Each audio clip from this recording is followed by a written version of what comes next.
Hello everyone, আজকে তোমাদের জন্য নিয়ে চলে এলাম ক্লাস 10-এর একটি অত্যন্ত গুরুত্বপূর্ণ চ্যাপ্টার, যার নাম কি সরল সুদ কষা। এই চ্যাপ্টারটা শুধুমাত্র তোমাদের ফার্স্ট সামেটিভ পরীক্ষার জন্যই নয়, তোমাদের মাধ্যমিক পরীক্ষার জন্য কিন্তু খুব খুব গুরুত্বপূর্ণ এই চ্যাপ্টারটা। তাই জন্য এই চ্যাপ্টারের বেসিক কনসেপ্টগুলো তোমরা ভালো করে বুঝে বাড়িতে প্র্যাকটিস করো, কারণ এটা ভালো করে না করলে কিন্তু মাধ্যমিকে তোমরা করতে পারবে না। তাহলে চলে আসি, আজকে শুরু করা যাক। প্রথমেই চ্যাপ্টারের নাম কি আছে? চ্যাপ্টারের নাম দিয়েছে সরল সুদ কষা। তাহলে প্রথম আমরা এখানে একটা নতুন শব্দ দেখতে পাচ্ছি, সুদ। এই সুদ মানে কি, আগে এটা আমাকে বুঝতে হবে।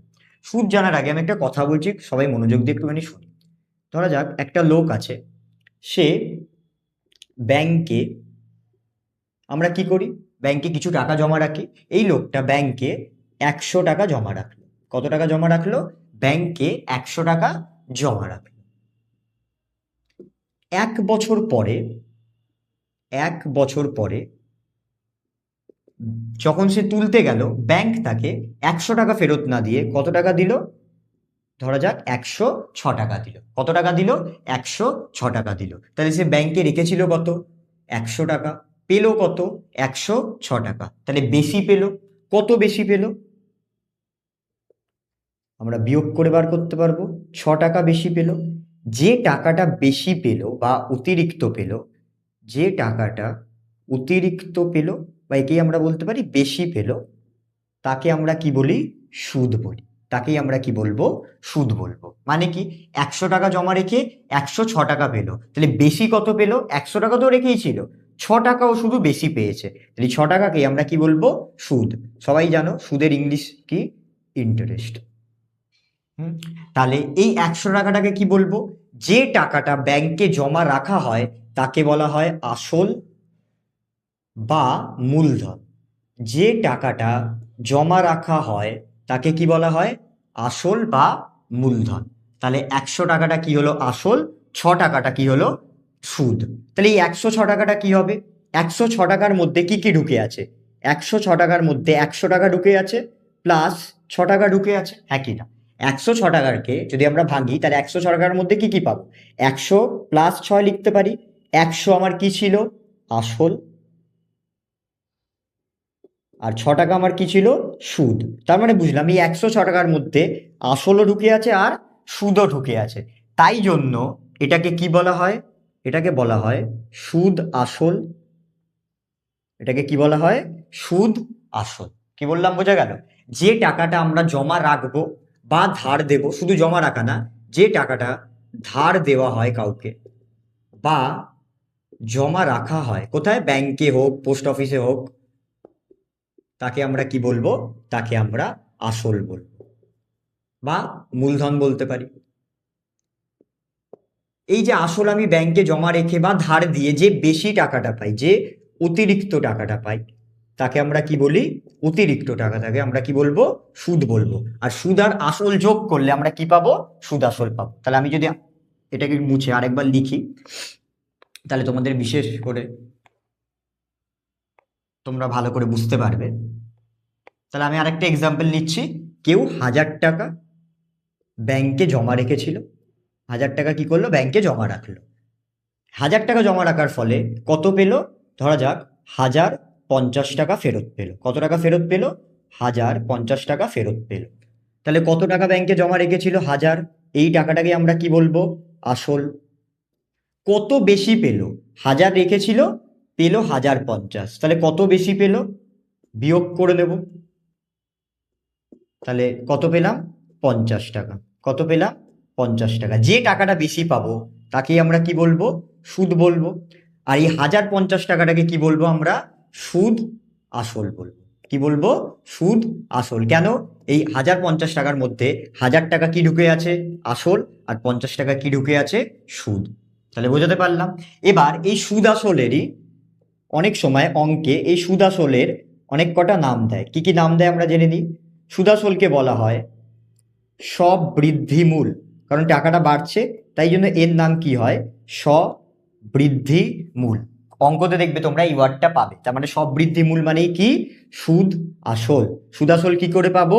সুদ আর আসলকে যোগ করলেই সুদ আসল পেয়ে যাব। সুদ আর আসলকে যোগ করলে আমরা কি পেয়ে যাব? সুদ আসল পেয়ে যাব। আরেকটা কি নাম দেয়? আরেকটা নাম এর দেয় সুদে মূলে, আরেকটা কি বলতে পারে, সুদে মূলে। তাহলে এই তিনটে মানেই এক, সুদে মূলে মানেই কি সুদাসল, আবার সবৃদ্ধি মূল মানেই কি সুদাসল। বোঝা গেল? আচ্ছা, এবার এই যে সুদটা কি কি জিনিসের ওপর নির্ভর করবে একটু ভালো করে বুঝি, তার উপরে কিন্তু তোমাদের অঙ্ক করতে হবে। সুদ কোন কোন জিনিসের উপর নির্ভর করবে? তিনটে জিনিসের উপর নির্ভর করে। কি? প্রথম হচ্ছে আসল, মানে আমি কত টাকা রাখবো, আমি যত টাকা রাখবো তার উপরেই তো আমি সুদ পাবো। যদি আমি বেশি টাকা রাখি তাহলে বেশি সুদ পাবো। আচ্ছা, নেক্সট হচ্ছে সময়, যদি আমি 1 বছরের জন্য ব্যাংকে জমা রাখি যা সুদ পাবো, 2 বছরের জন্য রাখলে তার থেকে বেশি পাবো। তাহলে সুদ কার কার উপরে নির্ভর করে? প্রথম হচ্ছে আসল, তারপর হচ্ছে সময়, তারপর হচ্ছে সুদের হার।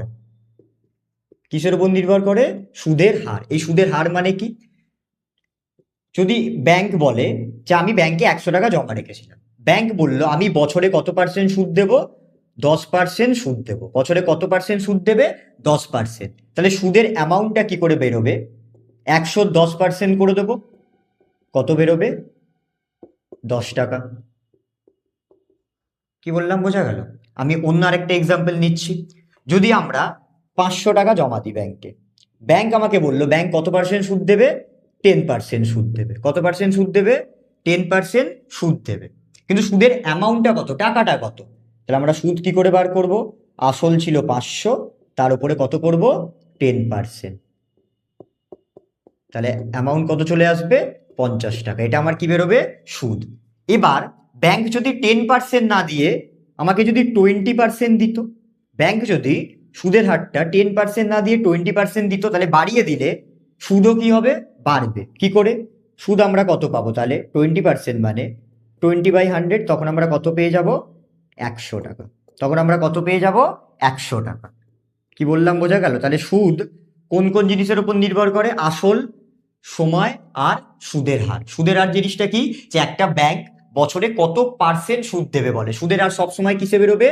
পার্সেন্টেজে বেরোবে। ঠিক আছে? সুদের হার চিনবো কি করে? পার্সেন্টেজ থাকলেই তাকে কি বলবো? সুদের হার। তাকে বলা হয় রেট অফ ইন্টারেস্ট। ওকে, এবার অঙ্ক করতে গেলে আমরা এইগুলোকে নানান ধরনের অ্যালফাবেট দিয়ে সিগনিফাই করব, ডিনোট করব। কি করব? আসলকে বলা হবে পি ফর প্রিন্সিপাল। আসলকে কি বলা হবে? P for principal amount. সময়কে বলা হবে স্মল টি, মানে টাইম। আর সুদের হারকে বলা হয় স্মল আর। কেন? কারণ এর ফুল ফর্ম হচ্ছে রেট অফ ইন্টারেস্ট। আবার বলে দিচ্ছি, আসলকে আমরা কি ধরবো? পি। সময়কে আমরা কি ধরবো? টি। সুদের হারকে আমরা কি ধরবো? আর। তাহলে কি বার করছি? সুদ। সুদকে কি ধরবো? Capital I. কেন? I for interest. কি বললাম বোঝা গেল? আসলকে কি ধরবো? পি। সময়কে টি ধরবো, কেন? সময় মানে টাইম, তাই জন্য টি ধরবো।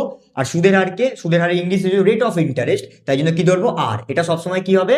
পার্সেন্টেজে। আর সুদকে আমরা কি ধরবো? ইন্টারেস্ট মানে আই। ঠিক আছে? এবার এখানে কিছু কিছু কথা বলার আছে। সময়কে তোমরা সবসময় চেষ্টা করো কিসে বার করার?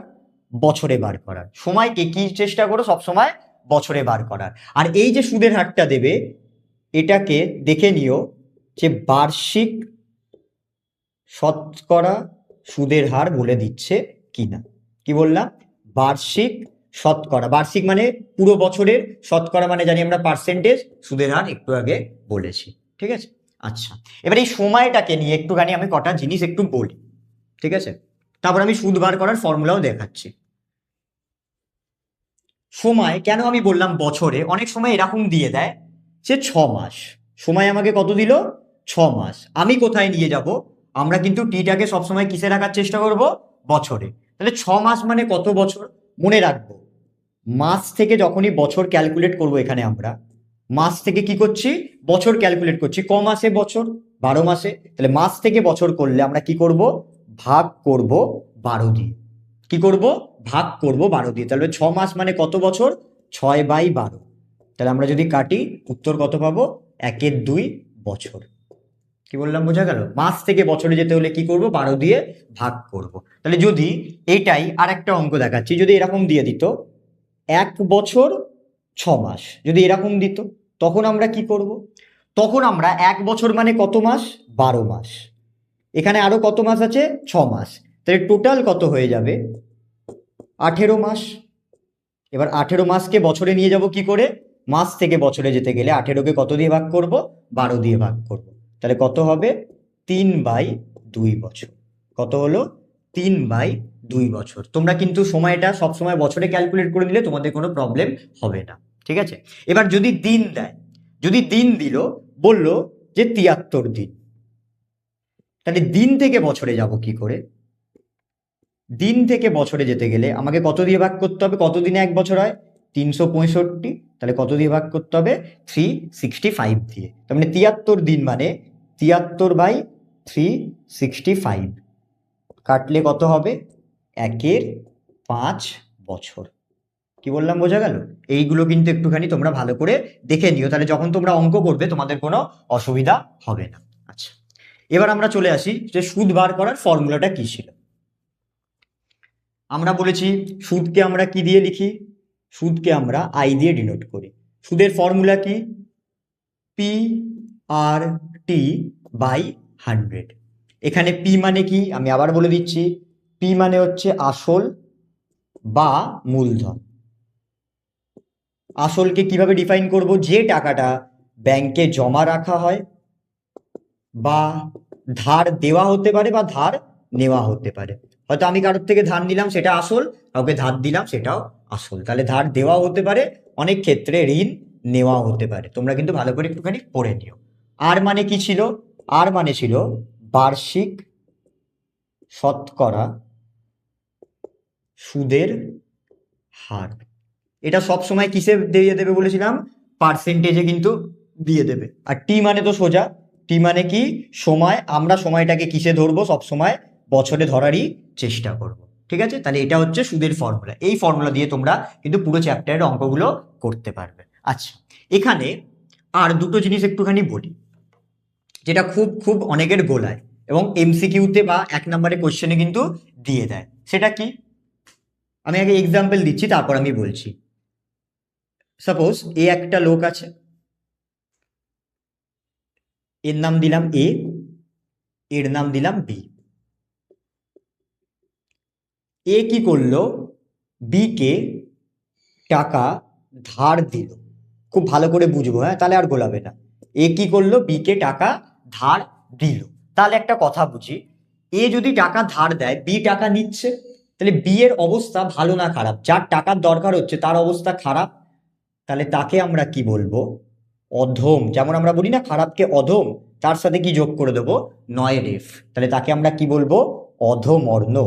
এ টাকা দিচ্ছে মানে এর ভালো অবস্থা, তাহলে তাকে আমরা বলবো উত্তম। উত্তম মানে ভালো, তার সাথে কি যোগ করে দেবো? নয় রেফ। তাহলে তাকে আমরা কি বলবো? উত্তমর্ণ। তার মানে যে টাকা ধার দেবে, খুব ভালো করে বুঝি, যে টাকা ধার দেবে তাকে আমরা কি বলবো? উত্তমর্ণ।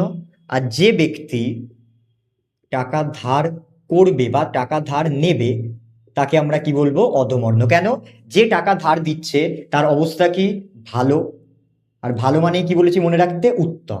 আর যে টাকা ধার নিচ্ছে তার অবস্থা কি? খারাপ।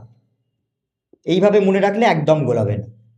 তাহলে তাকে আমরা কি বলবো? অধম। অধম মানে খারাপ, আমরা বলি অনেক সময় অধম মানে খারাপ। এবার এটা তো গেল ব্যক্তি দিয়ে। আমি যদি এই কোশ্চেনটা একটু ঘুরিয়ে করছি, সবাই ভালো করে একটুখানি দেখো। যদি আমি এই কোশ্চেনটা বলি যে একটা লোক আছে, এর নাম এ। এ কি করছে? ব্যাংকে টাকা জমা রাখছে। কি করছে? ব্যাংকে টাকা জমা রাখছে। তাহলে কে উত্তমর্ণ আর কে অধমর্ণ? Same concept. এ টাকা জমা রাখছে, তাহলে এর কাছে টাকা আছে, তাহলে এর অবস্থা ভালো, তাই জন্য আমরা একে কি বলবো? উত্তমর্ণ। আর ব্যাংক টাকা নিচ্ছে, তাই জন্য ব্যাংককে কি বলবো আমরা? অধমর্ণ। কি বললাম বোঝা গেল? এখান থেকে কিন্তু একটা করে শর্ট কোশ্চেন দিয়ে দেয়, অনেকে উত্তমর্ণ আর অধমর্ণের মধ্যে গুলিয়ে ফেলে। তাহলে আবার বলছি, যে টাকা দিচ্ছে মানে তার ভালো অবস্থা, ভালো মানে উত্তম। যে টাকা নিচ্ছে, যেমন এখানে আমি এ জমা করছে মানে ব্যাংক টাকা নিচ্ছে, তাহলে ব্যাংকের অবস্থা খারাপ নয়, তাও ব্যাংকের অবস্থা খারাপ বোঝানোর জন্য আমরা কোন ওয়ার্ডটা ইউজ করি? অধম। তাহলে মনে থাকবে কি? অধমর্ণ। ক্লিয়ার? তাহলে এই চ্যাপ্টারটা কিন্তু তোমরা এই সমস্ত কনসেপ্টগুলোকে বুঝে ভালো করে করো। এর বড় কোশ্চেন আমরা খুব তাড়াতাড়ি নিয়ে আসার চেষ্টা করব। ততদিন তোমরা এই বেসিক কনসেপ্টগুলোকে বুঝে তারপর কিন্তু অঙ্ক করতে চাও, তাহলে তোমাদের কোনো প্রবলেম হবে না।